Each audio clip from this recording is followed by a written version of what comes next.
Good morning, everyone. My name is Caitlin Taylor. I'm the Road Safety Manager here at RoSPA, and I lead on the SCORSA project. And today I will be chairing this bonus SCORSA webinar on the RoSPA Awards. So first, you're going to hear from Eva, who is our Partnerships Manager, who will provide a kind of contextual overview of RoSPA, but also how the awards align kind of with our mission and the reach and the impact that they have across the safety community. You're then going to hear from my colleague Matt as well, who is the head of awards at RoSPA, who will give a bit more of a detailed breakdown of the different award categories. And then he'll specifically take a closer look at an example of a question from the Fleet Safety Category Award.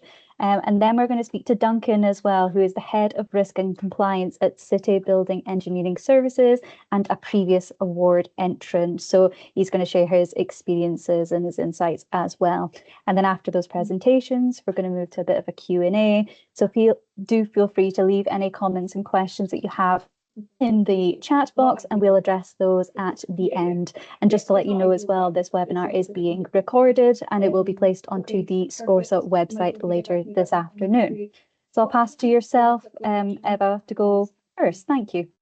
Wonderful. Thank you, Caitlin, and thank you, Caitlin, Neve and Dawn, for inviting us to speak to the members today. A very warm welcome to all SCORSA members joining us to find out a bit more about the RoSPA Awards. So to give you a bit of context, if we can have the next slide, please. So RoSPA, our origin story, began back in 1916 when streets were a very dark place, and unfortunately more accidents were happening. We were in World War I, and street lights were obviously being dimmed, as were road lights.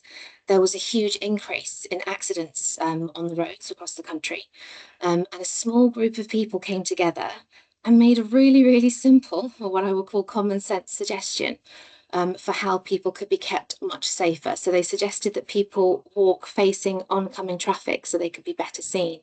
And this had a dramatic decrease in the number of accidents and incidences that were happening. And from this small group, RoSPA was born. Essentially, we look at safety. Our mission is that, or our belief is that all accidents are avoidable. So what we want to do is help educate the public, work with our members, and work with partners to achieve this vision of an accident-free world. Now, we take a very holistic, whole-person approach to accident safety and well-being. We deliver evidence-based interventions that keep workers safe and keep their families safe. So we really do that strong education piece. Everything that we do is based on research. So we know where more accidents are happening. We know where certain products or incidences are more prevalent. And we work with our partners and we work with our members to address this. You may have seen many of our campaigns across the years that we've been going to help reduce accidents, both in the UK and on a wider scale as well. Some recent work we've done that members from SCORSA may have been part of was work we did with Draeger on drink and drug impairment. There is a guide and a webinar that was created, which SCORSA members are still able to access and share, to look at their policies as employers for drink and drug impairment and driving. We've also done some huge public campaign awareness raising pieces, more recently with Wales and West Utilities, where we worked on a CO hub, the silent killer, and that was definitely around more public facing campaigns to help educate and keep the members of the public safe. Now that reached over 4 million reach and impressions for the work that we did there. So everything that we do at RoSPA is about that vision, that preventing avoidable accidents. We do it across work, leisure, and home, across all of those spaces. Thank you. Next slide, please. So the reach of the awards, I mean, we are very, very fortunate. Matt will tell you more in a moment, but it is our 70th year of the awards. They are a true space to recognise and reward people across the OSH profession in how they look at their health, safety and well-being. The awards are an exemplar. They are the largest awards globally that take place to celebrate health and safety. Our audience is obviously those people across the OSH community, industry leaders, and those that are really, really leading in the space on accident prevention and keeping people safe. We are fortunate enough to have multiple channels where we reach people for our awards. We have our own, obviously, professional spaces such as LinkedIn and X. One thing that isn't mentioned on the slides is we actually have our own YouTube space, or RoSPA Tube as we call it, and that has nearly 6,000 subscribers. The webinar I mentioned from Draeger is on there, as well as many other free resources that members are encouraged to access.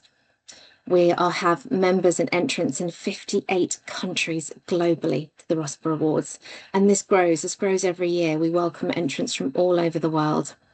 The reach of the awards reaches in its millions, and that's through our campaigning, that's through our social media, that's through press, through conversations. Our partners and our members are also our biggest champions and ambassadors when it comes to the awards. You'll hear from one later today on how they have benefited as an organisation and what their personal journey has been across the awards. So without further ado, I'm going to hand over to Matt Fry, the head of our awards, to take you through the RoSPA Awards. Thank you for joining us. That's great. Thank you very much, Eva. So as we can see, RoSPA are thoroughly engaged in occupational safety as well as road safety. And I think the RoSPA Awards have historically now, since 1956, been a fantastic tool for us to engage and encourage improvement and continuous improvement in workplace safety, and also safety of the management of vehicle fleets. So we'll be talking a bit today about the Fleet Safety Award category, one of our main award categories. So as you can see, and as we've already touched on, we've grown a huge amount in terms of award participation since 1956, and as we celebrate our 70th season this year, we have got close to 60 different kind of countries involved in the awards, all with bringing their different challenges from around the world in terms of what we're doing to manage health and safety together.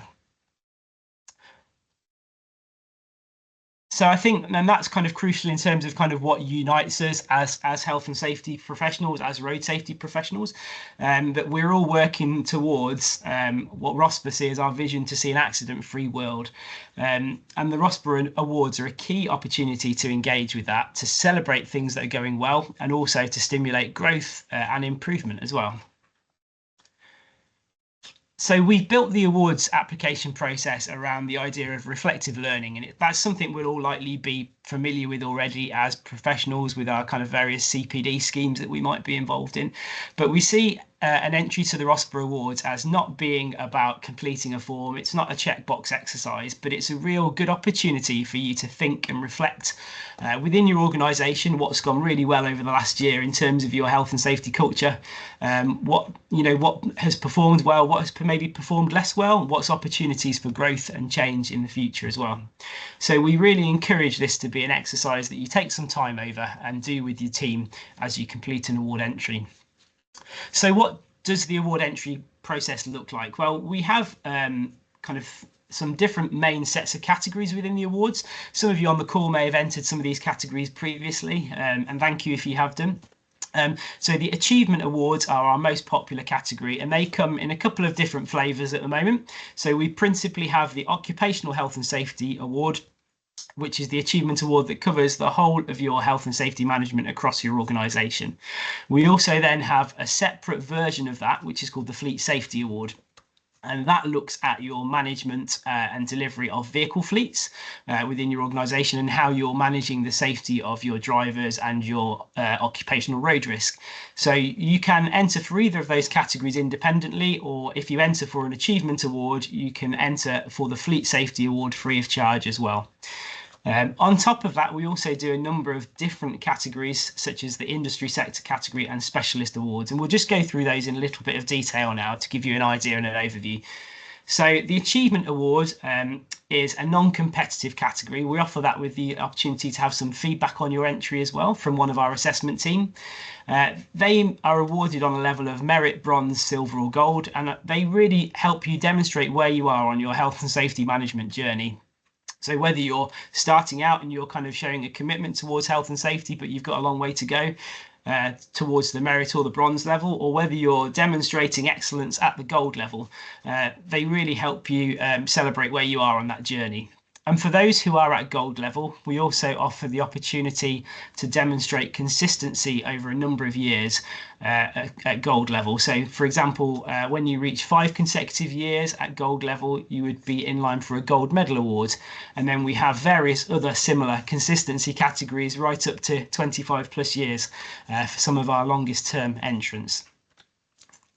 We also offer the sector award, which again looks at the whole of your occupational safety management system, and that is a competitive award. In this case, it's the same question set as the achievement award at the moment, but it allows you to compete with the other best entrants within 32 different industry groups. So whether that is, for example, manufacturing or construction, it allows you to be grouped together with all the other entrants to find a best in class in each of those sections.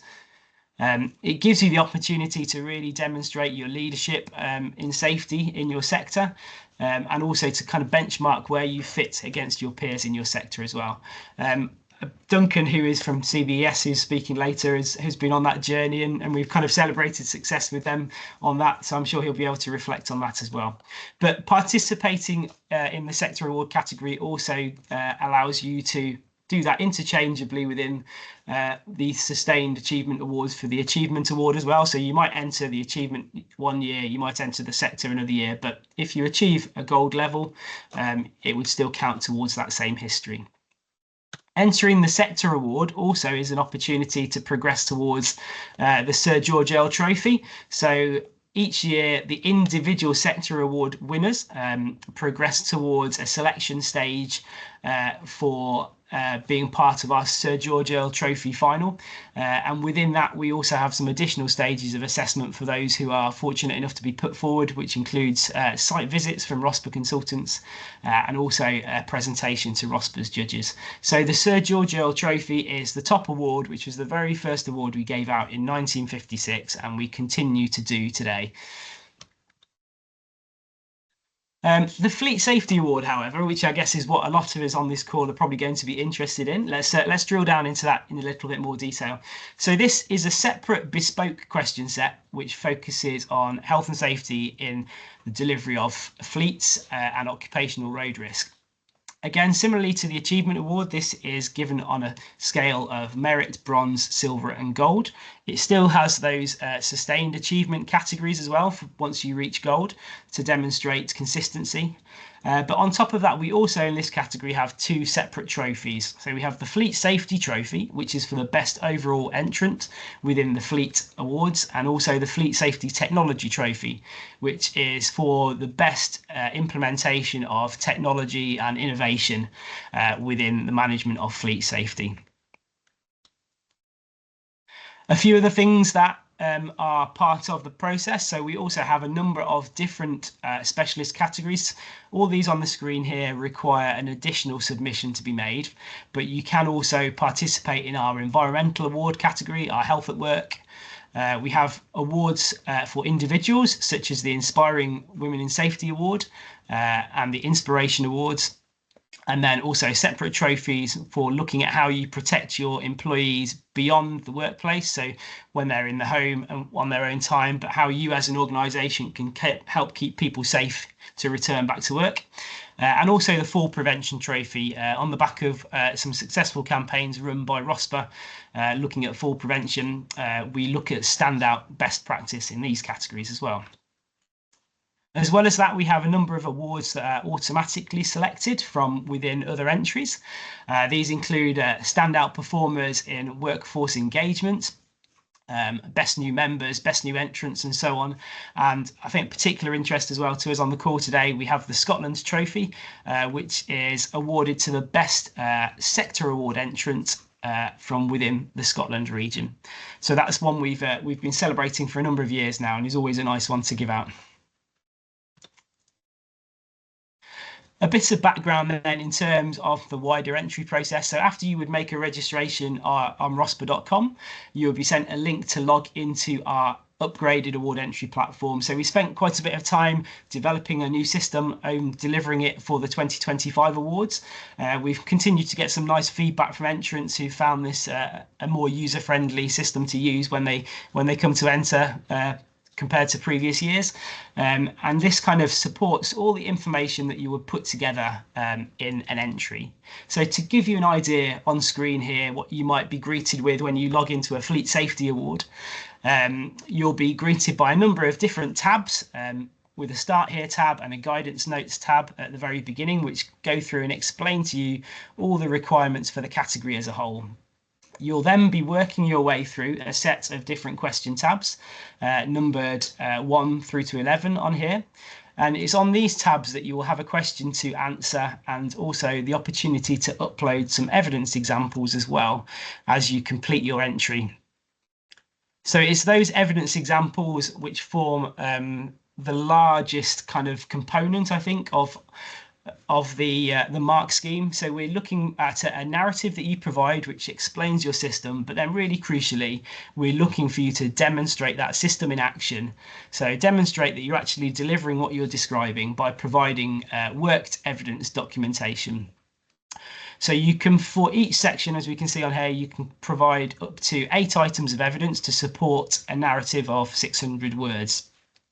So each of those different questions looks at a different discipline or a different aspect of your fleet safety management in the case of this example we're giving now. And the reference period for all of your entry content that you're putting together will be the whole of the 2025 calendar year. So when we talk about worked evidence, we're talking about something that actually demonstrates something having taken place. So on the one hand, we'll have examples of planning evidence and policy evidence. So they demonstrate your intentions as to how you are intending to deliver something or how you're planning to deliver something. But where we get the largest difference between, say, someone who's achieved a silver grade and a gold grade, it tends to be how well they're demonstrating the actual delivery on those plans. So I thought it might be nice if we can just touch on a kind of question example and give a little bit of best practice advice just to help you further understand what's involved in the entry process. So here's an example of a question that's taken straight out of the fleet safety question set, which is detail your arrangements for active monitoring of your fleet and driver safety performance and check that your work-related road safety policies are being put into practice. So for this, each question as you go through, you'll find that you'll be given some prompts as well in terms of advising on the kind of areas and themes that you should be covering within a particular section of your award entry. And that's just to help you not overlap different sections or provide the wrong information against a certain question.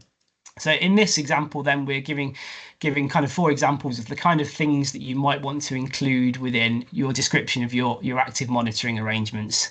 Including scheduling of activities such as license checks, vehicle checks, use of technologies and telematics, talking about behavioural monitoring and maybe health surveillance as well. And then again, you've got the reminder here that your evidence should be coming from the 2025 calendar year, and you can take up to 8 items to support that. So a breakdown of what that might look like then in practice. So first of all, you might want to talk about your policies. So what are those policy documents that govern your overall approach to active monitoring? And maybe then attach some examples of some of the key policy documents that support that process as well. Then you might want to kind of expand and talk a little bit more about your planning. So now you've kind of given us the policy that governs it, start to show the workings of how you apply that. So how you can maybe demonstrate some schedules of those activities that you've got planned, such as vehicle checks or inspection activities, and then demonstrating some of those things as well. So if you've got a timetable that you can include maybe on an Excel file, or an example of a vehicle check that's taken place as well, so a documented example of that having been done, and things such as, you know, signed documentation and sign-off sheets are always really helpful as part of that. Then also you could then move on to one of the other points of suggestion was to look at vehicle technology and how you're using that within active monitoring. So you could go on to discuss a bit about how maybe your telematics system is implemented. Again, we could use different kinds of examples, so it doesn't have to all be PDFs or Word documents, for example. You can also use images, and we encourage entrants to use images to help the assessor understand a bit more detail and context as well. So you could include some shots of some of the hardware that you've got installed in some of your vehicles. And then you could also give some examples of some of the output from some of the telematics software as well. Next, you could then move on to discussing a little bit about driver behaviour and how you're monitoring that. This is a great opportunity to kind of introduce some more policies, maybe if there's anything specifically you have in terms of driver behaviour, and then also an opportunity to discuss things such as drug and alcohol monitoring, for example. Again, we encourage you to look through your narrative as you've written that 600-word block. And then think for every point that you're making or every new theme you're introducing, make sure that you're also then looking to back that up with some documentation that can demonstrate what you're talking about. And then finally, introducing some further information in terms of health and well-being and how that's covered within your active monitoring. I think we often get a lot of focus on safety within our responses, and I think we are looking at both health and safety. So we want to make sure that health is a theme that you're covering throughout your submissions as well. So I think on a basic level, that kind of gives you an idea of how you might build a response to one of the questions. I'm always encouraging people to kind of follow best practice, really. So I think when it comes to the narrative section within your submission, it's worth encouraging you to remind that the assessor won't be familiar with your organisation, or they won't have kind of come across it before. So always make sure that you're thinking about how you can communicate clearly in your written response. Don't use too much jargon that might be internal to your organisation, or at least explain it clearly the first time you use it. A point really around use of English as well. So English is our first language for assessment.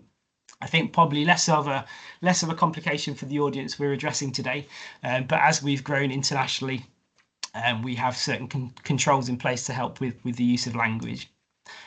And also, yeah, just a reminder in that narrative, keep checking back to the question you're responding to, because some of the questions will have multiple aspects, and it's making sure that you are addressing that question as it's written to help you touch on the mark scheme as best as possible. And then I think some further points in terms of best practice on evidence. As we've mentioned, we're looking for examples of policy, planning and delivery. So it's nice to get a balance of all that different documentation within your submission. But where you might be in doubt of what to include, a worked example is always the most useful to us in terms of seeing that you're delivering on your marks. And often you can use a worked example that demonstrates both planning and delivery. So, for example, if you're looking to include some sort of active monitoring form, always include a completed version rather than a blank pro forma, because that demonstrates the form itself as the tool that's been planned to be used, but it also demonstrates your use of it. And again, focus on that correct evidence period, which will be 2025. So that's a bit of a whistle-stop tour of what the fleet safety category looks like. There are some data questions in there as well, which look at your accident rates and how you're managing those as well. So you can see some trends over the last 5 years.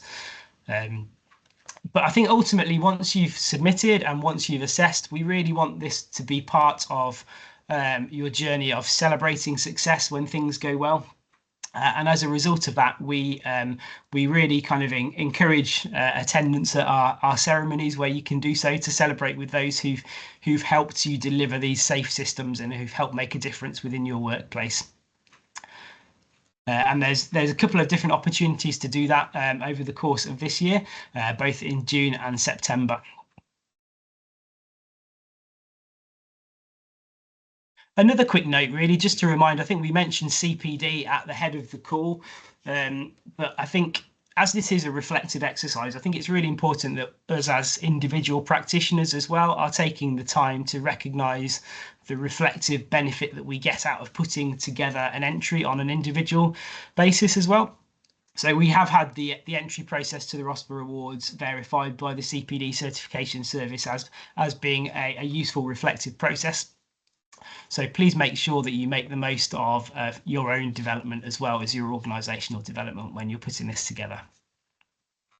So I think we're going to hand over now to Duncan via Caitlin to discuss a bit about the experience of an entrant, but I hope that has given you some useful context of the scheme as we develop what the story and the journey looks like for an entrant.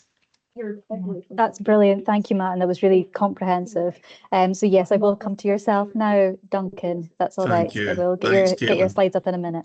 Yeah, thanks, Caitlin. Thanks, Matt. Matt, I was taking studious notes there for our entry coming up in January, and what I'm worried about is it's coming round the corner very quickly. I've seen that 44 days, 21st of June, and I'm assuming they're all going in at the same time. So January is going to be a very busy month. Everyone's got their Christmas head on as we move into the festive period just now. So listen, thank you very much for inviting me on the call. You know, I feel as if our business has kind of grown up with RoSPA. I worked for CBS, part of the City Holdings Group.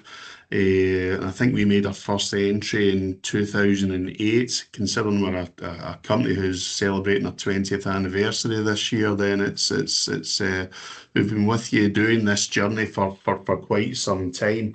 So it's been fantastic. Just to give a bit of context of what we do, we've got circa 1,000 employees. You know, we'll have a fleet size, you know, touching 450 to 500.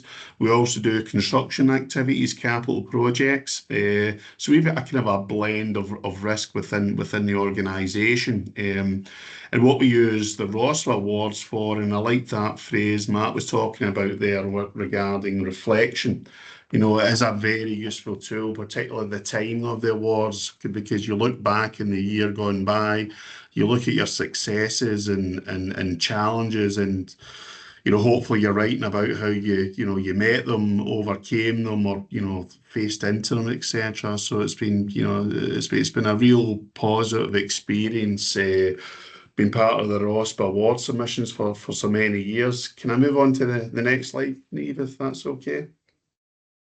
So, you know, last year we kind of pulled this together as part of our submission. So there you see our kind of our long and winding road ourselves and our journey. When you look back at some of the achievements we've had, we are extremely proud of our achievements in this area. You know, the benefits you get from this, you know, I can't, you know, uphold highly enough, because it's, you know, we tender for worse within competitive environments. The customers who we work with are, you know, national, international blue chip organisations who expect their contractor and supply chain base to be the best it can be. So having recognition in this way from RoSPA is absolutely fantastic. So I'm not going to go through every single one of these years. You know, the year before, 2024, I think we had the Order of Distinction, and we had the Fleet Safety the Gold award. I think it was 11th at the time from memory, but we've certainly won the Fleet Safety Technology Trophy. We've taken the opportunity a few years ago to basically craft our own metrics and way which we were reporting, and we were very successful in that year. So when you look back at the history of this, it's been really fantastic. What I would say is every year we've been doing this, every year seems to be harder and harder to get a positive submission for us, because it really challenges you. You know, I'm of the mindset that, you know, this continuous improvement, look, when you pull these awards together and pull your submission together, you know, every single year it seems to be harder and harder to do. So, you know, I wouldn't be promoting just putting what you did last year. You know, we use it, and we generally use it as a real challenge to the business to see how we've improved from the year before, which means what we put in the submission tends to find its way onto our targets and objectives for the year ahead. So by the timing of doing, and this is probably critical for CBS, by the timing of doing your submission, it links directly back into your corporate strategy. Not all of it, but certainly there's a blend. You're kind of looking for what the questions are asking you to demonstrate the continuous improvement. Well, those same themes make their way into your corporate strategy and your annual goals and objectives for your business. And I think that's probably the single biggest thread for us in terms of I think how we've seen some successes in this over the years. It really does challenge us. If I move on to the next slide there. So last year, around about this time, we put in our award submission, and we're delighted to see where we got to. We were the year before. I think we had, in 2023, we were I think recognised within the Construction Engineering Sector Award, which we work in. I think we were commended, and last year we've eventually won it. So we were absolutely delighted as an organisation, and I can't underestimate, what that does, the lift that gives your people, because everybody's working hard and making sure your workplaces are safe. But what does the output look like? It can't just be, we hit a number. We hit. It's good to be recognised and get some kind of reward for that. We made finalists for the Sir George Earl Trophy, which was outstanding. We just couldn't be happier and just being in the same room. Never mind being getting, having the opportunity to go for the awards, and getting the Scotland Trophy winner was outstanding. And we've been doing the Fleet Safety Award for some time now. So last year was a real success. We're also ambassadors. So if you're speaking to people like myself, and Alex is the same who works with us, he's an ambassador also. Having that link with RoSPA, being able to make your submission, to get the recognition, really is a bit of an impetus within your organisation, and something you can really hang your hat on when you're doing your internal quarterly, newsletters, reports, etc. It's fantastic. Neve, if I can move on to the next slide, if that's okay. So this is about, what do we get from it? As I said before, the recognition is fantastic, and that gives people confidence. It gives your organisation and reflection on your systems and processes that we're probably, you can't be complacent, because I wouldn't say we're an excellent business and safe. There's always room for improvement. But we strive for that excellence, and you'll never ever really get there to the end point, but you can keep trying and trying and trying. And what it does is, through the submission that we input and the award we get at the back end, it gives you that level of validation and confidence that you're probably on the right track. There'll be bumps in the road somewhere, whether it's depending on the award or what you go for. But it gives you that confidence you're doing the right thing. It raises the bar in terms of that continuous improvement, which everyone is striving for. You'll never get to that utopia, but you can always aim for the sky and get there. I've put there, just a point there about influencing customers. Maybe influencing customers isn't isn't necessarily the biggest thing, but customers look for some kind of merit. Where we tender for, where we try and undertake, work in industries we bid for work in, it's recognisable. I made the note there that this award is participated by 60 countries globally, and to think as a business that we've managed to get an industry sector award last year, and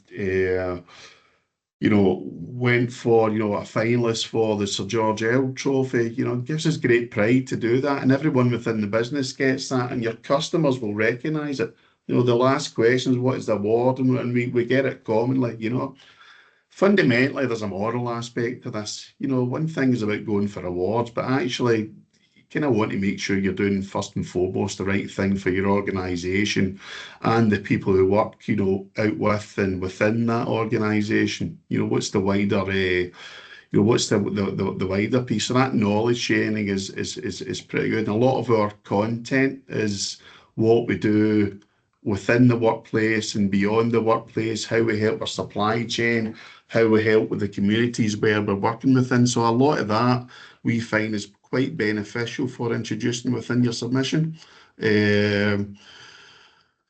Yeah, so that's and this is why we do it. You know, we've got a supply chain who'll be in the thousands in terms of, you know, the number of businesses which we support. You know, these people have been on that journey with us over the last 20 years also, so they become almost part of your business without being a legal entity in that respect. And then, you know, Eva, from what you were talking about right at the very start, the principles of why RoSPA was formed, to go back to that moral argument of why we put our submission in, fundamentally, this is about looking after people in the workplace and, you know, reaching out, you know, from messaging and education beyond the workplace for us. And then recently we became ambassadors. I think we've been ambassadors for probably about 3 or 4 years, myself just over the last year. So suddenly, you know, you're introduced to this wider network as well, and it's right that people like myself promote RoSPA because it does a fantastic job and it helps businesses like ours and ours and across the globe. And that last bit at the bottom there, you know, this, what does it do for your strategy? Well, it does help inform. There'll be KPIs which what you're asked to measure against, whether it's your AFR, whether it's your behavioural safety programme. You know, Matt's talking about telematics, etc. And what do you get from it? So it does help you inform what what your strategy might be for the following year. If you get that review and it's maybe fell a wee bit short on what you expected, it's probably good you worked some of those KPIs back into your strategy for 2026, for instance. Yeah, if that makes sense. Okay. Niamh, can I move on to the next slide if that's all right? So this is probably our own insight in terms of how we do the submission. You know, Alex, who works within my team, a very studious chap, he will probably prepare the main bones of the submission, and we'll probably take from the first week coming back from the Christmas break. We'll then spend that 3 or 4 weeks, you know, really honing in on each question. You know, we'll put in, you know, I think it's 2 or 3 awards we put in every single year, but it takes us broadly about a month to pull together.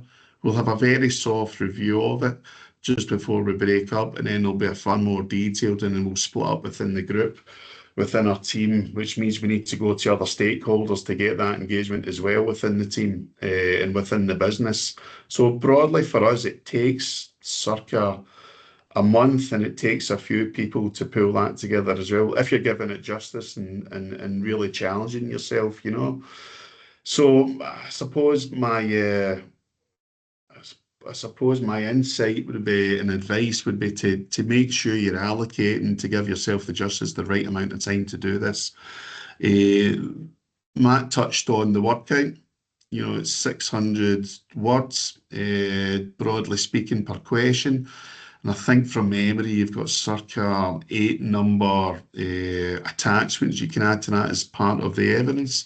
So you really want, because you'll have loads of evidence, which I'm sure but you probably want to prioritise which part of that evidence base that you have, that you've collated throughout 2025, you know, for your submission, what's going to be the most impactful that aligns with the question that's been asked. And I found that to be, you know, and it probably won't be myself that's making that decision. It'll be a collective. Then we get together to do that, to establish that probably is the attachment that gives us the greatest merit for the submission. This engagement piece, you know, with your stakeholders, you know, I would definitely recommend you don't do this within a small group.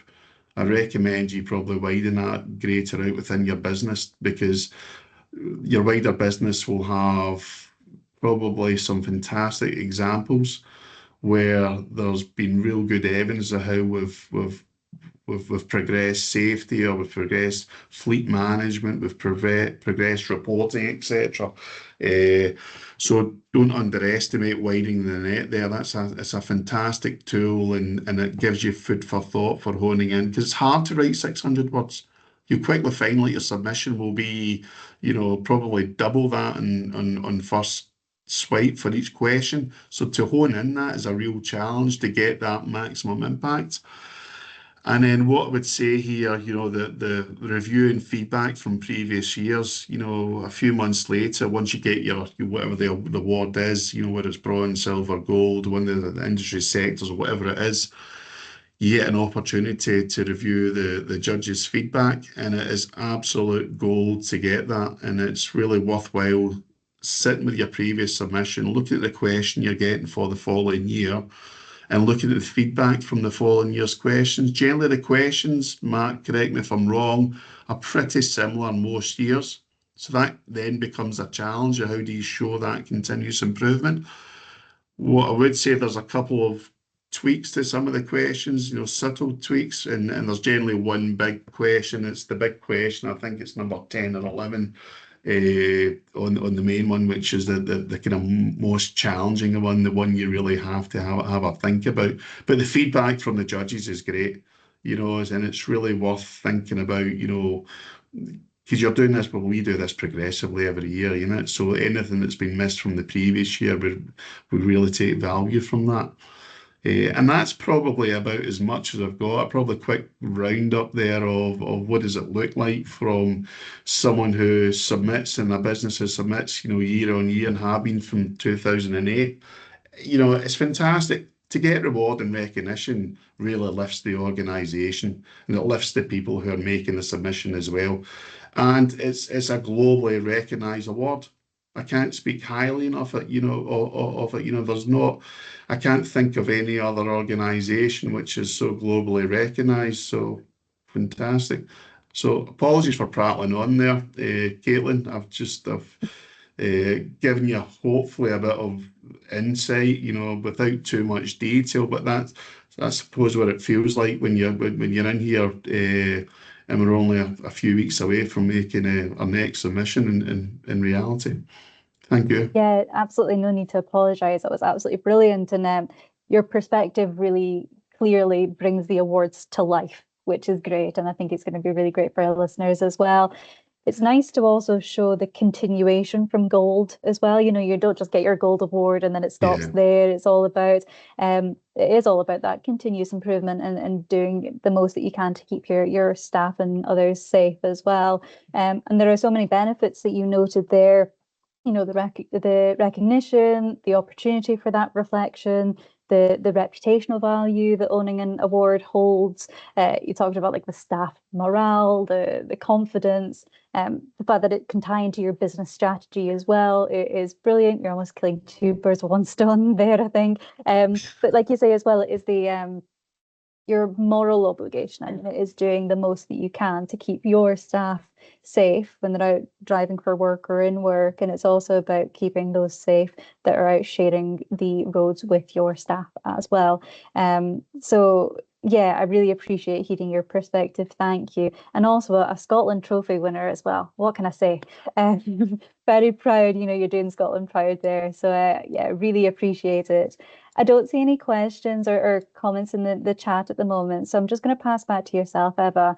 I would really like to see a bit of like a wrap up and kind of what listeners can do if they want to get involved with the awards or they want to learn more from us at RoSPA. Brilliant. Thank you, Caitlin. And thank you again, Duncan. You've illustrated so beautifully the impact that a business can have through engaging with the awards, not only, driving safety standards forward, the business case around how it impacts and changes your policies and your processes, but how it actually lifts and changes people. So the call to action, if you could, Caitlin, if someone could share the slide with the dates. Obviously, we have a time frame that we ask people to to stick to when it comes to the awards. So we launched in October, the website became live, the wonderful portal that Matt walked you through is available 24/7 via our website. The registration deadline is the 9th of January. So this is the registration for competitive entries. That's the last day we will accept registrations for competitive entries. So if you're on this call and you're considering thinking, actually, we'd want to be either at London or Dubai or to be considered for that competitive entries, like the Sir Gel Trophy and the Sector Awards, then it does need to be the 9th of January, please, for the registration deadline. And for the actual award entrance, the 21st of January. We start releasing results around April time to start letting people know kind of what to expect, what's coming through, so they can get themselves ready. There is also, for those that are doing a non-competitive entry, we accept online or postal registrations on the 22nd of May for the registration for those non-competitive. And then the actual submissions, all submissions for non-competitive entries, is the 8th of June. And then we party, then we celebrate. As Duncan said, one of the most important things is that pride when those employees know that the work that they've done, the effort that they've put in, has paid off. We make no apologies for how hard it is to achieve a RoSPA award. They are aspirational. We recognise that, you know, the evidence base must be strong.